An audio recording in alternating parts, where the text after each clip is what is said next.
morning everyone. Today we will discuss the topic of equation of motion for free falling body.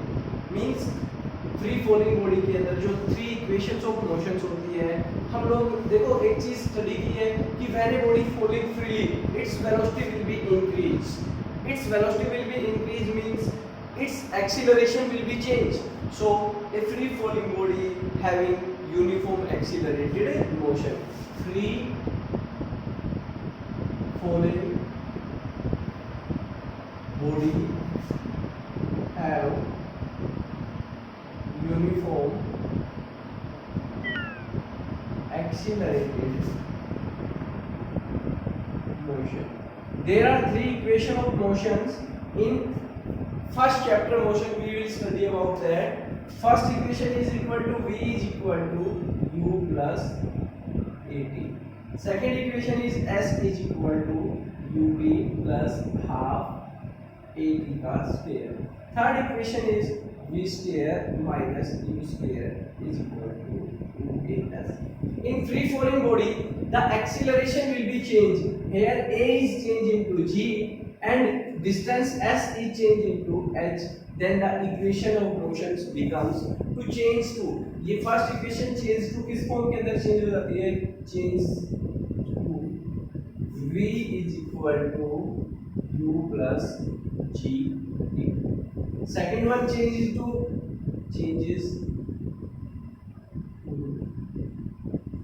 s की जगह क्या आ जाएगा? t h height. Distance किस में change हो रही है? हाइट के अंदर ub plus half g plus k. And third equation of motion changes to v square minus u square is equal to 2gx. Then for free falling body the equation of motions becomes this. Here only one change will takes place. Acceleration will be changed into acceleration due to gravity and distance travel changed by the body is changed into height of the body. So three equations of motion will be formed. First one is v is equal to u plus a. Here a is changed into g. Here s is changed into h and a is changed into g. And last one is a and s will be changed into g and h. That means these three equations of motions we will use in solving the numerical problems. In this topic, how many types of numericals are given, in which different forms of equations are used. These forms will be used in numericals problem. Here are some important points regarding the equation of motion for a free falling bodies. Means some important points. Some important points regarding the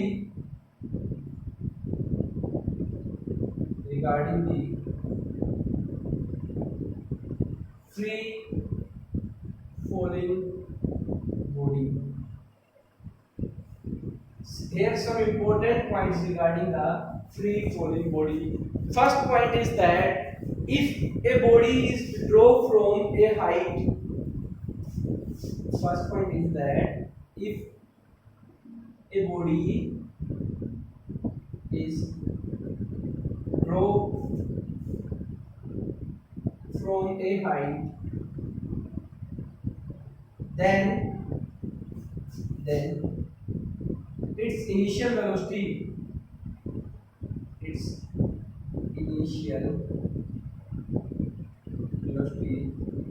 becomes zero. क्या ली जाएगी इसकी initial velocity? That means जो u की value होगी, initial velocity को u से represent करते हैं, u कितना लिया जाएगा? 0. Second one, if A body is thrown vertically upward, अगर किसी बॉडी को हम लोग ऊपर की तरफ थ्रोन कर रहे हैं तो उस केस के अंदर उसकी फाइनल वेलोसिटी क्या होती है? 0. When a body is thrown vertically upward, second point क्या है? When a body thrown vertically upward,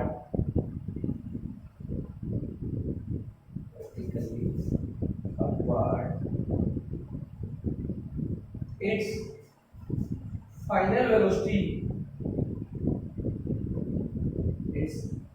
final velocity becomes zero, उसकी जो फाइनल वेलोसिटी होगी वो कितनी होगी बेटा, जीरो।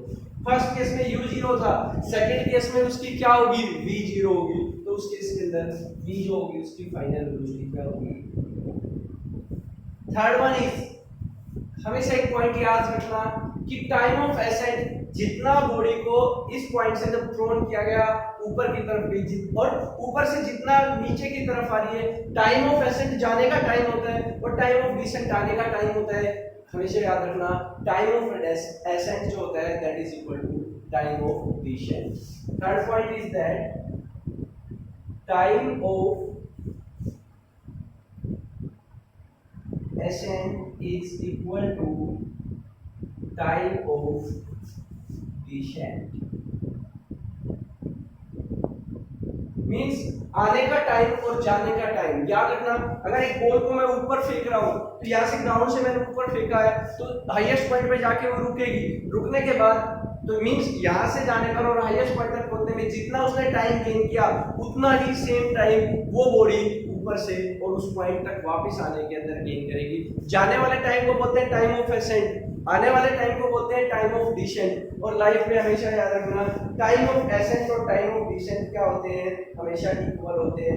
और last point, the distance level is always equal to the square of the time period, directly proportional to the square of time period of the body।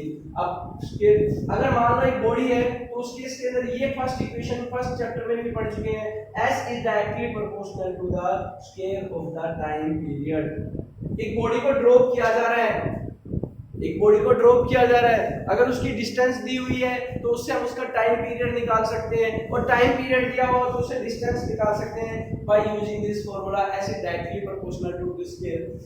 The distance traveled by the body is directly proportional to the square of the time to fall। जितना body ने fall होने में जितना time gain किया है उसके square के क्या होता है बेटा, इक्वल होता है। ये कुछ पॉइंट्स थे किसके रिगार्डिंग हम लोगों के पास, जो फर्स्ट पॉइंट मैंने बताया सम पॉइंट्स रिगार्डिंग ए फ्री फॉल बॉडी के रिगार्डिंग। जब बॉडी को अगर देखा जाए तो बॉडी को अगर हम लोग ऊपर से हाईएस्ट पॉइंट से ड्रॉप करते हैं नीचे की तरफ तो उस केस में उसकी इनिशियल वेलोसिटी u जीरो होती है। बट अगर सेकंड पॉइंट पे बॉडी को अगर हम लोग ऊपर की तरफ थ्रोन करते हैं तो उस केस में उसकी हाईएस्ट पॉइंट पे जाके वो रुकती है, वहां उसकी फाइनल वेलोसिटी v जीरो होती है। थर्ड पॉइंट बताया कि टाइम ऑफ एसेंट जो होता है that is equal to the time of descent. जितना बॉडी जाने में टाइम लगी उतना ही सेम टाइम बॉडी नीचे आने में भी टाइम लेगी। और lastly square of the time period is equal to the distance traveled by body in a free fall। ये हमारे पास। अब हम लोग कुछ न्यूमेरिकल्स प्रॉब्लम्स को सोल्व करने के लिए कुछ पॉइंट्स लेते हैं। ये पॉइंट्स बड़े इंपॉर्टेंट हैं जिनको हम लोग साइन कन्वेंशंस का नाम देते हैं।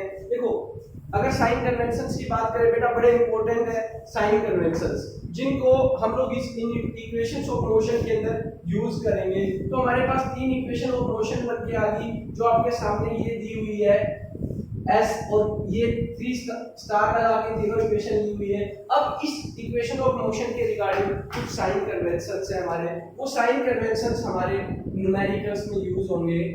Very important sign conventions. First point अगर देखा जाए फर्स्ट पॉइंट में हम क्या बोलते हैं, g is taken as positive when it is acting at the same direction as। अगर मान लो देखो g क्या लिया जाएगा पॉजिटिव, कब when, अगर मान लो g की वैल्यू पॉजिटिव लेनी है, ग्रेविटी की वैल्यू कब देनी है, कब पॉजिटिव ली जाएगी, when it is acting। अगर g देखो g हमेशा कैसे डाउनवर्ड करता है, g हमेशा बॉडी के अंदर डाउनवर्ड डायरेक्शन में लगता है और डाउनवर्ड डायरेक्शन में पॉजिटिव होता है कब, when the body falling downward, यानी कि डायरेक्शन ऑफ मोशन, उस डायरेक्शन में आप लोगों के पास मोशन g की डायरेक्शन में अगर मोशन हो रहा हो बॉडी, देखो ग्रेविटी g के बारे में एक्सेलरेशन ड्यू टू ग्रेविटी पढ़ी है, नीचे आती हुई चीज पे g की वैल्यू क्या होती है पॉजिटिव। अगर एक बॉडी ऊपर की तरफ जा रही है तो उस केस के अंदर क्या होता है अपोजिट टू द मोशन। और g कब, बॉडी देखो फर्स्ट पॉइंट में बता रहे g पॉजिटिव अगर बॉडी कहां आ रही हो, डाउनवर्ड डायरेक्शन के अंदर आ रही हो, और g नेगेटिव कब, when a body is going upward. या थ्रोन अपवर्ड, ऊपर की तरफ। अगर बॉडी ऊपर की तरफ जा रही है तो उस केस के अंदर जी हमेशा क्या लिया जाएगा बेटा, नेगेटिव लिया जाएगा। क्या लिया जाएगा, नेगेटिव। पॉजिटिव कब, जब बॉडी नीचे फॉलिंग हो रही हो। नेगेटिव कब, जब बॉडी कहां जा रही हो, अपोजिट टू द मोशन आप लोगों के पास बोला जा रहा है। ग्रेविटी नीचे की तरफ काम करती है हमेशा। सेकंड पॉइंट जो है, distance measured by from a point of projection is taken as a positive. Distance ये है, मान लो सेकंड पॉइंट। डिस्टेंस जो है s जो है आप लोगों के पास, डिस्टेंस को हम किससे रिप्रेजेंट करते हैं, या हाइट से रिप्रेजेंट कर रहे हैं। h पॉजिटिव कब, above the point of projection, above the point of projection, and negative below the point of projection। अगर जैसे मैथ्स में ग्राफ पढ़ते हो, चार एक्सिस मानते हो, ये पॉइंट का प्रोजेक्शन है। अगर इससे ऊपर की तरफ आप लोग हाइट को मेजरमेंट करेंगे पॉजिटिव, अगर इससे नीचे की तरफ हाइट को मेजरमेंट करेंगे पॉइंट ऑफ प्रोजेक्शन। जो पॉइंट, जिस पॉइंट से इसको थ्रोन किया जाता है उसको पॉइंट ऑफ प्रोजेक्शन बोलते हैं। अगर उस पॉइंट ऑफ प्रोजेक्शन से ऊपर की तरफ की डिस्टेंस की बात की जाए या हाइट की बात की जाए तो पॉजिटिव, और उस पॉइंट ऑफ प्रोजेक्शन से नीचे की बात की जाए तो उस केस के अंदर उसकी डिस्टेंस क्या ली जाएगी, नेगेटिव। और वेलोसिटी की बात, तीसरी बात करें, velocity measured away from the surface of अर्थ, यानी कि अपवर्ड डायरेक्शन में जो वेलोसिटी ली जाएगी, वेलोसिटी पॉजिटिव। वेलोसिटी जो होगी, तीसरा पॉइंट है, वेलोसिटी की वैल्यू पॉजिटिव आएगी। किस डायरेक्शन में, अपवर्ड डायरेक्शन।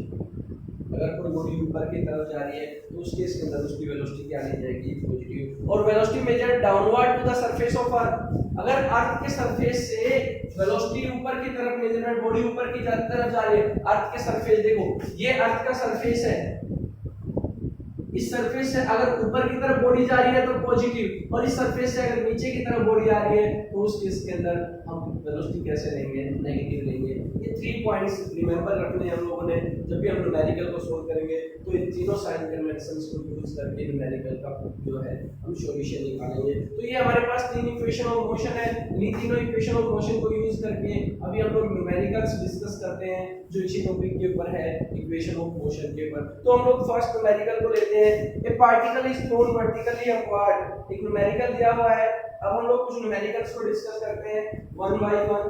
क्या क्या न्यूमेरिकल्स है प्लीज देखते हैं एक बार। देखो बेटा, न्यूमेरिकल डिस्कस करते हैं हम लोग। 3 न्यूमेरिकल, तीनों इक्वेशन ऑफ मोशंस के ऊपर क्या है। 3 इक्वेशंस ऑफ मोशन तो थी। फर्स्ट इक्वेशन ऑफ मोशन क्या थी, v is equal to u plus gt। Second वाली इक्वेशन क्या थी, h is equal to ut plus half gt का स्क्वायर। और थर्ड इक्वेशन क्या थी, v square minus u square is equal to 2gh। अब हम इन तीनों जो आप लोगों के पास इक्वेशंस ऑफ मोशन गिवन है उनकी बेसिस पे न्यूमेरिकल को डिस्कस करते हैं। तो फर्स्ट न्यूमेरिकल क्या है, ए particle is thrown vertically upward with A velocity. Means अगर पार्टिकल्स को ऊपर फेंका जा रहा है तो उस केस के अंदर उसकी इनिशियल वेलोसिटी u दी हुई है, कितनी दी हुई है, कितनी वेलोसिटी से उसको थ्रोन किया जा रहा है। ठीक है, what will be its velocity at the highest point. Simple सी बात है, उसकी फाइनल वेलोसिटी हाईएस्ट पॉइंट पे हमने निकालनी है।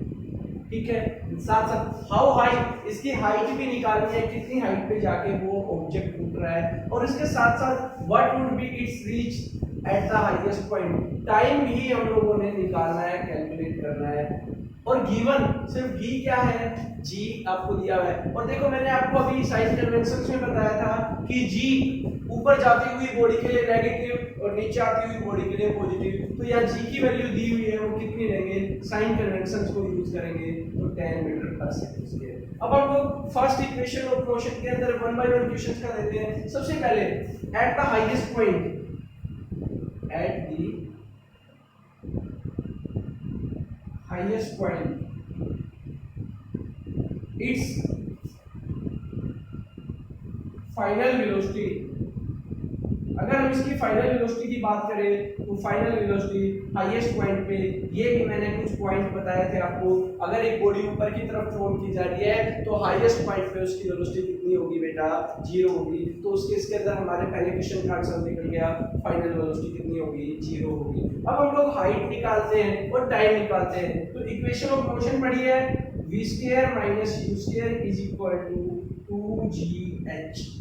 क्यों? क्योंकि देखो कौन सी इक्वेशन यूज की, क्योंकि हमारे पास अगर हम लोग बात करें, कोई कहेगा जो second equation of motion use क्यों नहीं की सर आपने, ये equation h is equal to ut plus half gt का स्क्वायर। ना हमारे पास यहाँ पे t है और ना हमारे पास h नहीं है, दोनों वेरिएबल नहीं है, इसलिए यही इक्वेशन यूज की जाएगी।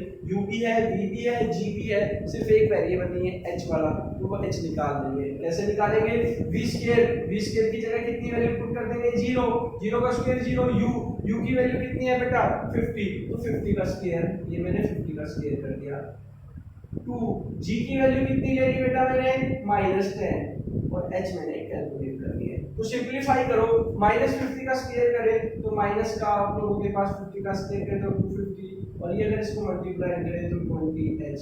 0 से ये माइनस से माइनस कट गया और कितना आ गया? देखो यहाँ पे अगर सम किया जाए तो 20h इज इक्वल टू कितना आ गया? 2500। h की वैल्यू निकालनी हो तो 2500 अपॉन 20, 0 से 0 कैंसिल हो गया, और ये कितना आ गया? हाइट कितनी निकल के आ गई बेटा? 125 मीटर। दूसरी कंसेप्ट में निकाल दिया। अभी एक कंसेप्ट और है, टाइम की वैल्यू भी निकालनी है। टाइम कैसे निकालेंगे? अगर टाइम को निकालना है तो देखो साइड में ऊपर मैं निकालता हूँ टाइम का कंसेप्ट कैसे निकालेंगे। तीसरे वाला जो फर्स्ट वाला इक्वेशन ऑफ मोशन का फॉर्मूला है, टाइम निकालने के लिए हम क्या अप्लाई कर देंगे, जिसको मैं आप लोगों के पास जो है रेड पेन से करके दिखा रहा हूँ। v is equal to u plus gt। v कितना है? 0, u कितना है? 50, g की वैल्यू कितनी है? -10, और t, तो वैल्यू सिंपलीफाई करो, इसको इधर ले आओ, -50 इज इक्वल टू -10t, 0 से 0 कट गया, t इज इक्वल टू 50/10। तो टाइम की वैल्यू भी बेटा कितनी आ गई? t की वैल्यू आ गई 5 से। ये हमारे पास तीनों के तीनों वेरिएबल निकल गए। जो पहले सबसे पहले फर्स्ट क्या निकाल दिया? ये टाइम निकाल दिया, ये हाइट निकाल दी, और ये फाइनल वेलोसिटी निकाल दी। ये तीन वेरिएबल्स एग्जांपल में दिए हुए तीन चीजों के अंदर निकालना था। तीन things at the highest point के ऊपर उसकी वेलोसिटी निकाल दी 0 हाउ हाई, कितनी हाइट तक जाएगा? 125 मीटर तक। कितना टाइम कंज्यूम करेगा? वो टाइम की मैंने गेन कर दिया। अब अगला न्यूमेरिकल है, न्यूमेरिकल नंबर सेकंड, बड़ा इंपॉर्टेंट न्यूमेरिकल है। सेकंड नंबर न्यूमेरिकल की स्टेटमेंट देखते एक बार। A stone is drop from the edge of the roof. Roof के एज से एक स्टोन को क्या किया जा रहा है? ड्रॉप किया जा रहा है। और ड्रॉप करने पर आपके पास 1 बाय 1 चार डिफरेंट क्वेश्चन किए हुए इसके अंदर। 4 पॉइंट्स में ये क्वेश्चन डिवाइड किया हुआ है। इस तरीके से हम इसका सिंपलीफिकेशन करेंगे। सिंपलीफाई करने के लिए हम इक्वेशन ऑफ मोशन को यूज करेंगे। A stone is drop from the edge of the roof. Stone है, ये रूफ मान ली, ये अर्थ का सरफेस मान लिया, यहाँ से ड्रॉप किया जा रहा है नीचे की तरफ। जब इनिशियल वेलोसिटी जब ड्रॉप की जाती है तो उसकी इनिशियल वेलोसिटी कितनी है? 0 है। देखो ठीक है।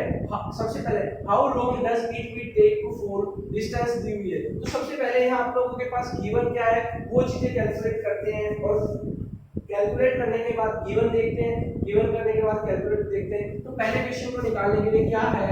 h गिवन है 4.9 मीटर, u 0। अब देखो g कैसा होगा? नीचे आते हुए ऑब्जेक्ट के लिए क्या माना था मैंने? पॉजिटिव माना था, और g की वैल्यू फिक्स होती है। गिवन हो तो ठीक है, ना गिवन हो तो हम लोग उसको ले लेंगे 9.8 मीटर पर सेकंड। निकालना क्या है? How long this height, sorry क्या निकालना है?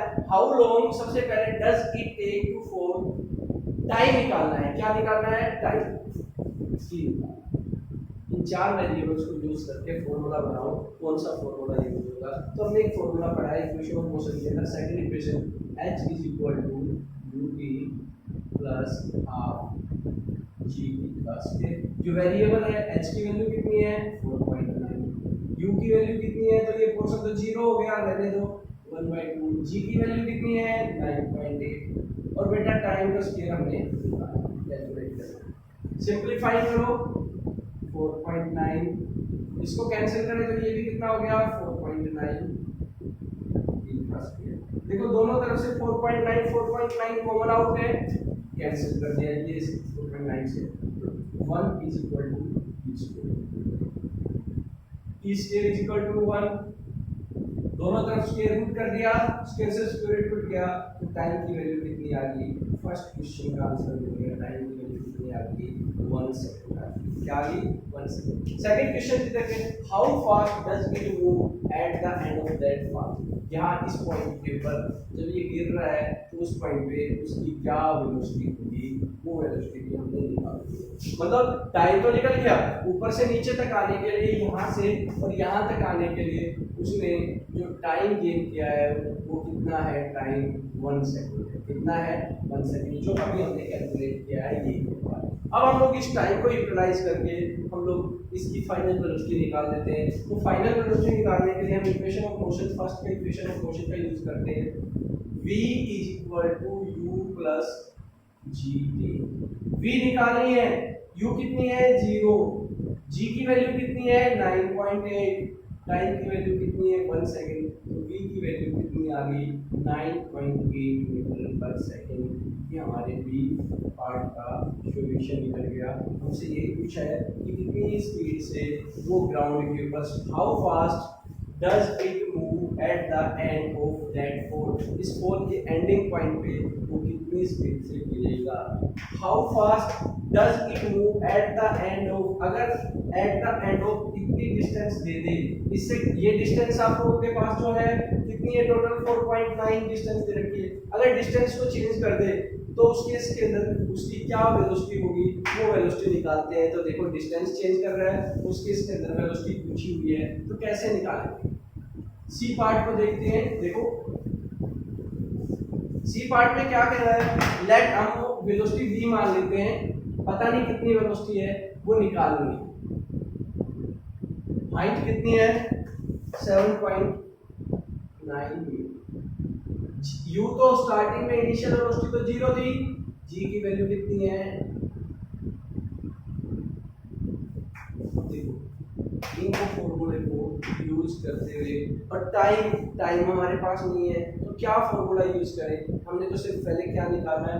हाउ फास्ट, कितनी वेलोसिटी से गिर रहा है। तो सबसे पहले हम इक्वेशन ऑफ मोशन का यूज करते हैं, v square minus u square 2gh। v square निकालना है, u की वैल्यू 0, g की वैल्यू, h की वैल्यू 7.9। सिंप्लीफाइंग करो, v की वैल्यू, अगर इस डाटा को वेरीफाई करते हैं, मल्टीप्लाई करते हैं, तो मल्टीप्लाई करने के बाद हमारे पास जो डाटा आता है v स्क्वायर की वैल्यू आती है 154.84। अब हम लोग इस डाटा को, ये स्क्वायर है, दोनों तरफ स्क्वायर रूट कर देंगे। स्क्वायर रूट करने पर वैल्यू निकालते हैं, तो स्क्वायर से इसका भी स्क्वायर रूट कर दिया, इसका भी स्क्वायर रूट कर दिया, b की वैल्यू कितनी आ गई? अगर इसको सिंप्लीफाई करते हैं तो हमारे पास आंसर आ जाता है 12.48। ये हमारे पास इस वेलोसिटी से कब जब इतनी हाइट पे ले जाया जाए, उसको इतनी हाइट पे जाएगा। और लास्ट पॉइंट है, what is the acceleration after 1 second and after 2 second. देखो बेटा, पागल बनाने के लिए क्वेश्चन दिया हुआ है, एक्सीलरेशन ड्यू टू ग्रेविटी की वैल्यू फिक्स होती है फ्री फॉल बॉडी के अंदर, जो कितनी होती है? 9.8 मीटर पर सेकंड स्क्वायर। चाहे वो टाइम 1 सेकंड का हो, चाहे वो टाइम 2 सेकंड का हो, कहीं भी कितना भी टाइम हो, क्योंकि एक्सेलरेशन जो होता है फ्री फॉल बॉडी के अंदर, जिसकी वैल्यू कांस्टेंट होती है। कई बार ऐसे क्वेश्चन दे देते हैं, बच्चे कंफ्यूज हो जाते हैं, टाइम की वैल्यू पुट करने लग जाते हैं 1 सेकंड 2 सेकंड। बट यहाँ देखो कि एक्सेलरेशन ड्यू टू ग्रेविटी की वैल्यू फ्री फॉल बॉडी के लिए टाइम का कोई मीनिंग नहीं है, फिक्स होती है। कितनी होती है? 9.8 मीटर पर सेकंड स्क्वायर। तो ये हमारे पास इस तरीके के क्वेश्चन है बेटा। और क्वेश्चन आपको प्रैक्टिस करने हैं, अच्छे से तैयार करने हैं। Thank you so much.